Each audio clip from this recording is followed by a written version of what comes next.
So why should you sell your merchant residual portfolio? There's a lot of different reasons, right, James? Yeah, there really are. There's some good ones, and then there's some bad ones. Some bad ones. Right? Yeah. So on the good side, let me say this too. I mean, from personal experience. So I've sold 7 different residual portfolios. Okay. I don't regret any of my buyouts. Good. I could have gotten better multiples. If you'd known more. If I know more, if I had the amazing guide that's at ccsalespro.com/buyout, right? So if I had that guide, I would have done a lot better. But, I don't regret doing the buyouts because a lot of those buyouts, some of them were literally like, I did a buyout so I could get a car and take my family on vacation. That's a good reason, right? Well, for me, it's a good reason. The reason it's a good reason for me is as a sales rep, I like having that pressure of like, okay, I got to go make more sales. Now I got to go make more sales because I just spent all this money on this car, right? I got to $10,000 a month in residual, and I'm like, okay, so what do I do now? I just go live on an island, or like, what do I do? It's like, well, no, I'm going to sell 3,000 of that, and then I'm going to go back to 7, and then wow, I got to go sell. I got to get back up to 10 or 15, right? Right. So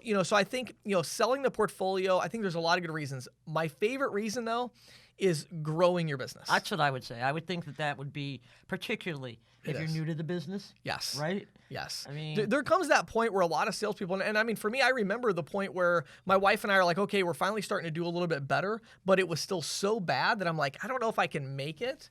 And then I got that first buyout offer of, hey, you can sell your residuals for, $5,000. I didn't even know I could do that. And I'm like, whoa, this is amazing. This is like 9 years ago. I was like, wow, I didn't even realize you could do that. So I made a sale. I made like $5,000. And I made that residual back up in 3 months. Sure. But I got that $5,000. I was able to hire a secretary part-time who still works for me, Angela. Right. I was able to hire her. She helped me with all the paperwork, allowed me to go out and sell more. And I was able to pay all the bills, get caught up on everything, and like take a breath. Yeah, right. I mean, sometimes that's really important, particularly when you're starting out. Yeah. And it's not like, particularly, I think the important thing here is to keep doing what you're doing. Right. Don't just sell. I mean, you can sell and then go off to an island if that's what you want to do. Right. But if you're trying to grow your business, right. One of the best things to do, think about this. So many other businesses have to go to a bank, with their hat in hand and beg for money. Yep.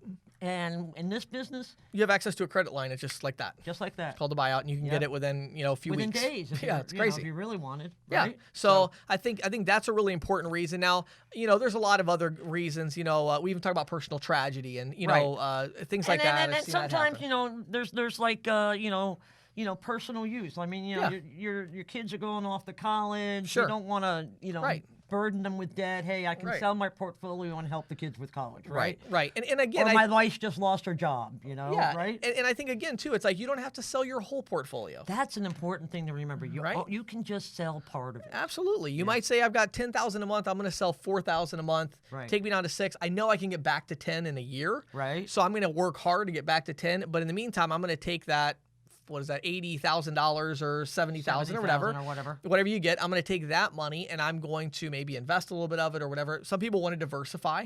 If you have a merchant residual portfolio of $20,000 a month and that is the only investment you have, right? That's a problem. Yeah. That's risky. What if like, I don't know, what if Square takes over the world? Like, you know what I mean? Like, you need to maybe sell 7,000 of that, invest it into something else, and then you can build it back. If you got the 20 once, you can get there again. Right. It's almost easier the next time. You have more referrals, more connections, because you have more connections. Yeah, so I think those are good reasons. I even put down one bad reason, though, too. Oh, yeah. Yeah, so my bad reason was, what was it? Go out and buy a lot of stupid crap you're not going to care about in 12 months. 12 months from now. Yeah, so that's one thing I see a lot of agents do. They sell their portfolio, and they're like, the only reason I want to sell this is that I'm driving a Honda, and I think people would like me better if I drove a BMW, so I'm going to go sell this.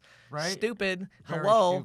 Stupid. Don't Especially do that. if you have an accident or, that we all know what happens when you drive a car off the lot. Right. There goes your value, right? If you need to do a buyout to get a dependable vehicle, good for you. Right. If you're going to do a buyout so you can impress the people around you by making it look like you're somebody that you're not, maybe instead just search inwardly and get some real self-confidence where you don't need to do that. Well, I remember a story you told me once about, being in your little Honda or Fiesta or whatever it was, and going out to dinner with some guys. I was actually in my blue minivan, my 2002 blue minivan. Okay, right. So I just closed a deal that was worth probably $1.5 million. Okay.